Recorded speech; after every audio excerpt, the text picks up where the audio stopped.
Allah saja, mengalah saja. Tidak usah terjebak dalam situasi-situasi yang semacam itu. Ayo ulangi lagi. Jadi orang-orang yang sudah kembali kepada Allah, kembali pada nikmat Allah, kembali kepada karunia Allah, kembali kepada keridhaan Allah, hidupnya bersama Allah, matinya bersama Allah, tidak ada bencana, tidak ada musibah. Paham ya? Nah, awas. Memahaminya harus hati-hati ya. Udah ngaji di sini malah keserempet sepeda motor. Baru aja ngaji. Keserempet sepeda motor mau disebut musibah atau tidak, terserah kamu. Bagi orang yang ridho, tidak ada musibah. Ngerti maksudnya? Mau bebas dari musibah? Ya. Mau bebas dari banjir? Bebas dari utang? Ya nggak apa-apa kalau kalian harus punya utang nyicil, nggak apa-apa. Saya juga punya mobil nyicil kok, nggak masalah. Nggak dosa kok punya utang, yang penting mau bayar utang. Yang dosa itu yang suka pinjam-pinjam tapi nggak bayar. Kadang-kadang jadi kebiasaan, pinjam terus, bayarnya lupa. Iya, nunggu diikhlaskan. Nah ini watak yang, aduh watak kayak gini jangan dipelihara ya. Nunggu diikhlaskan, nunggu belas kasihan, harus konsekuen. Kalau pinjam, kamu bayar. Kalau janji hari anu mau bayar ya bayar. Ini masalah watak. Ya, sehingga kamu menjadi tidak dipercaya lagi sama orang lain. Ya.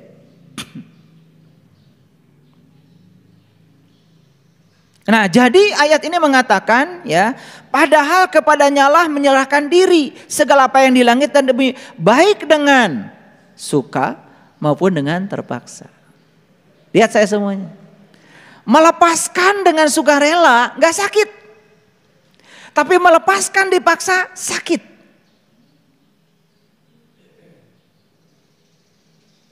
Nah pertanyaannya sekarang, hayang dipaksa wae. Melepaskannya itu harus dipaksa oleh semesta, harus dipaksa oleh Allah gitu. Sakit. Dipaksa sama siapapun, tetap kalau dipaksa itu akibatnya sakit.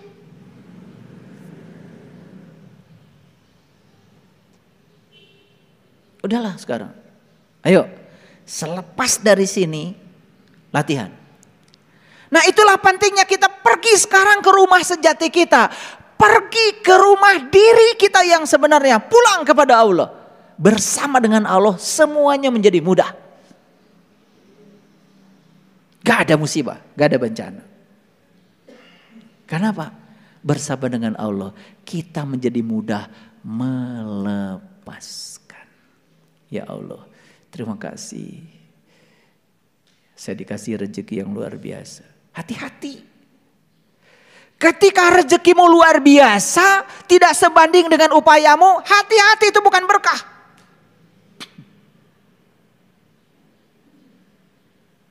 Ada yang licik, ya.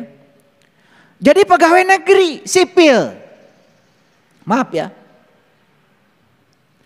kerjaan tiap hari jalan-jalan, gaji dapat. Dia ngomong ke semua orang, enak saya jadi PNS. Kenapa? Walaupun saya nggak kerja tetap aja gaji datang. Loh, hati-hati. Tidak lama itu akan bencana akan datang. Begitu kamu mendapatkan sesuatu yang tidak sebanding dengan upayamu, ada kelicikan pada dirimu, jangan dikira itu berkah. Jangan dikira itu berkah, ada tagihannya.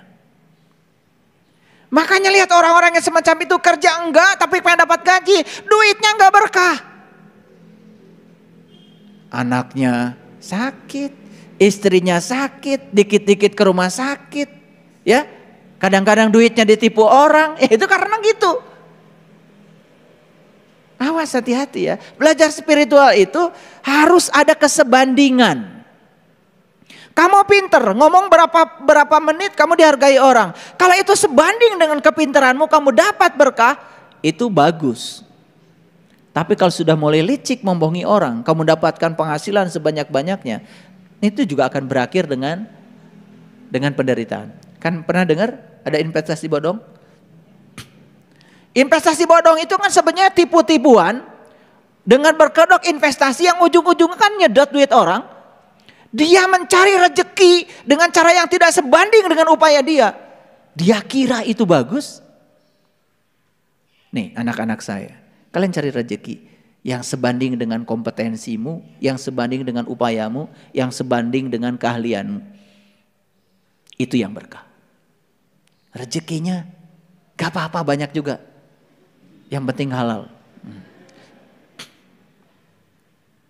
Nanti tubuh kita jadi sehat, pikiran kita jadi sehat, batin kita suci, tidak ternoda. Karena tidak ada yang bukan hak kita raih dengan cara-cara yang licik. Ngerti maksud saya? Nah ini kadang-kadang, mohon maaf ya, banyak sekali kan orang yang mencari rezeki dengan cara-cara yang licik. Dia pikir hasilnya banyak yang tidak sebanding dengan upaya dia itu bagus. Tidak, ada tagihannya. Nah kalian-kalian nih yang kerja, hari ini dapat, itu bagus. Bagus. Siapa tahu itu membawa berkah. Bapak saya anaknya 11. Kerja di perkebunan teh cuman sebagai manor besar teknik. Yang gajinya itu ya sebulan gak cukup. Tapi kami ya bisa sekolah semua, aneh kan? Nah, itu berkah namanya. Karena yang beliau dapat sebanding dengan yang beliau keluarkan. Sebanding dengan kerja keras yang beliau lakukan. Jadi kalau kita mendapatkan keuntungan yang berlimpah, tidak sebanding dengan upaya kita, hati-hati. Periksa oleh kita, ada kelicikan kita enggak di situ? Kalau ada kelicikan, menyelinap jadi rezeki kita, itu membawa masalah dalam hidup kita. Maaf ya, mungkin duitmu tuh nanti habis buat cuci darah. Makanya hidup tuh yang paling enak itu jujur. Tadi jujur apa? Jujur apa tadi?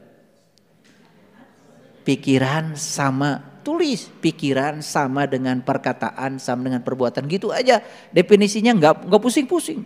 Jujur adalah pokoknya pusing lah. Pokoknya apa yang kau pikirkan itu yang kau katakan, itu yang kamu lakukan. Lihat. Itu yang membuat seseorang itu selalu kelihatan cantik dan ganteng. Jadi kalau kamu ingin kelihatan cantik sepanjang hidupmu, kelihatan ganteng sepanjang hidupmu, sudah jujur aja. Percaya sama saya. Yang perempuan cantik di usia berapapun kalau jujur. Yang laki-laki ganteng di usia berapapun kalau jujur. Percaya sama saya, cantik dan ganteng. Paham ya? Gitu. Gimana ayah? Saya kan wajahnya jelek. Jujur kamu. Insya Allah kamu tetap jelek.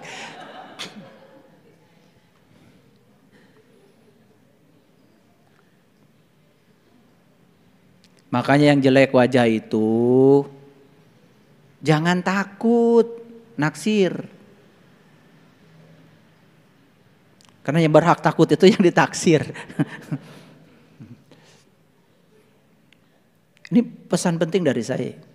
Pokoknya kalau jujur itu, pagar kita. Nah, tahu pagar? Pagar tuh? Pagar itu bukan sekedar pelindung loh. Tapi pagar itu juga bisa jadi hiasan. Coba rumah kita dikasih pagar, gak ada orang manjat.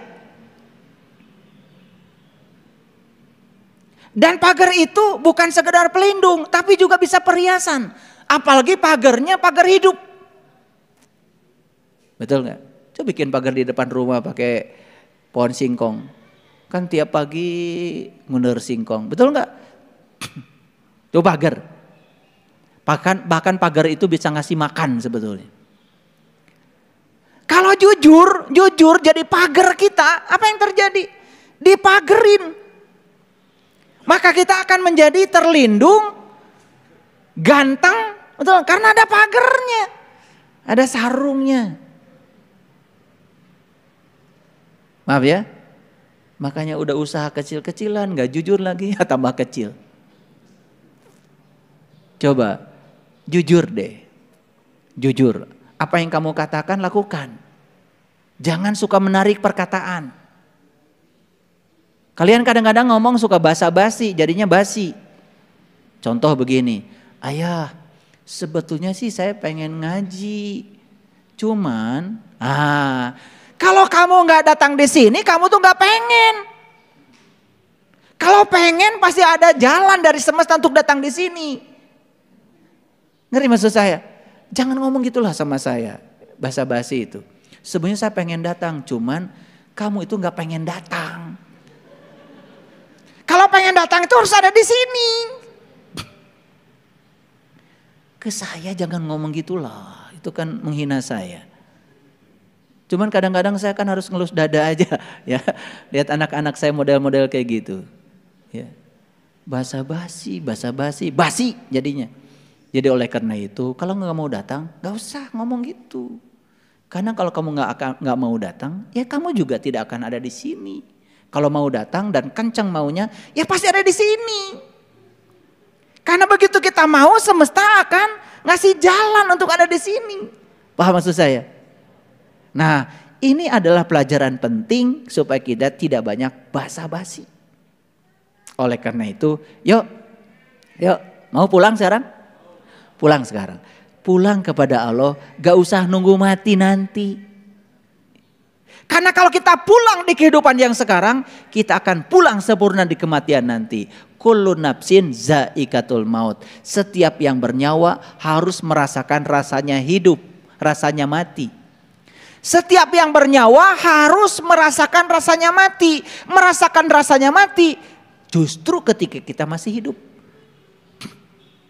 Karena kalau udah mati mah kalian tidak akan bisa merasakan rasanya mati. Kasihan dong orang mati merasakan rasanya mati.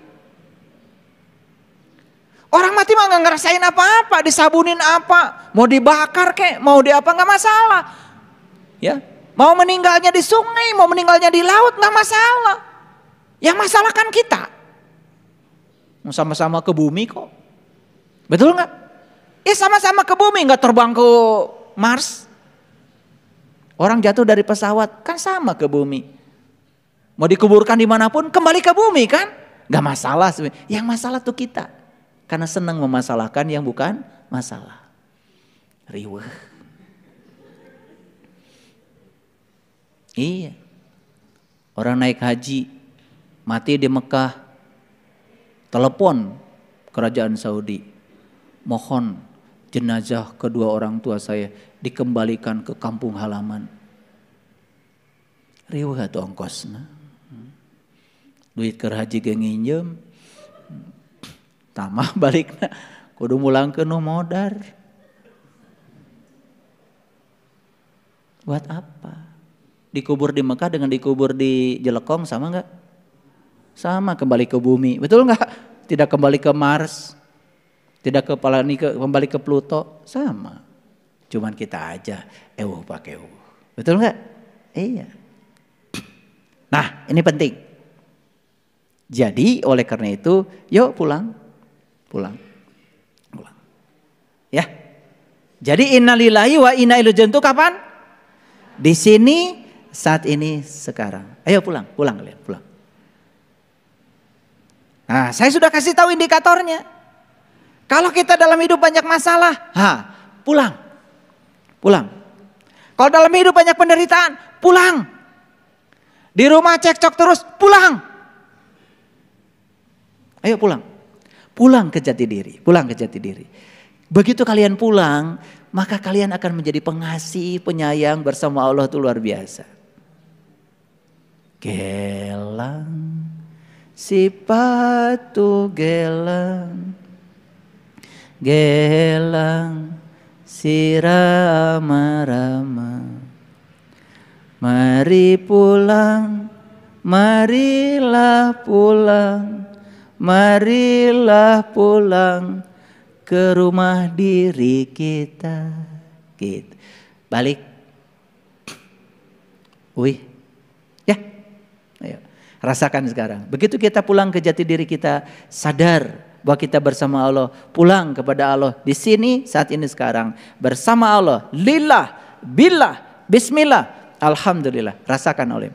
Kedamaian mulai datang dan kita mudah sekali untuk melepaskan apapun.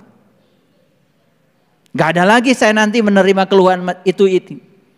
Anak saya pergi meninggalkan keluarga, lepaskan. Nanti juga balik. Istri saya sedang di mertua, sekarang sedang niis. Karena pas saya antep.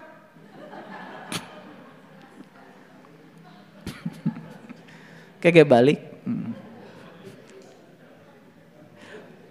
Ya. Ya, iya. Makin ruwet di sini, makin ruwet di luar. Makin damai di sini, like attracts like. Begitu menciptakan kedamaian di dalam, yang damai di luar akan datang. Begitu menciptakan kebahagiaan di dalam, yang damai-damai keluar. Makanya berhenti membicarakan yang kalian tidak ingin dalam hidup. Bicarakan saja yang kalian ingin. Maka yang akan datang dalam kehidupanmu pasti yang kamu ingin. Terlalu sering membicarakan yang tidak diinginkan, hati-hati. Maaf ya, membicarakan istri, membicarakan suami yang tidak diinginkan. Maka itu akan terjadi berulang-ulang dalam kehidupan kita. Tidak akan ada solusinya. Menceritakan siapapun yang tidak kita inginkan, stop mulai sekarang. Stop. Pulang. Berhenti bicara banyak-banyak. Ya, gitu saja kajian kita hari ini. Walaupun ayatnya tidak banyak, pengertiannya tidak banyak, semoga ini menjadi nutrisi bagi kekosongan diri. Sehingga kita setelah ini mendapatkan nutrisi yang sebenarnya untuk menuju pada kedamaian. Semoga seluruh makhluk hidup senantiasa berbahagia. Terima kasih. Shadaqallahul adzim. Barakallahu li wa lakum. Assalamualaikum warahmatullahi wabarakatuh.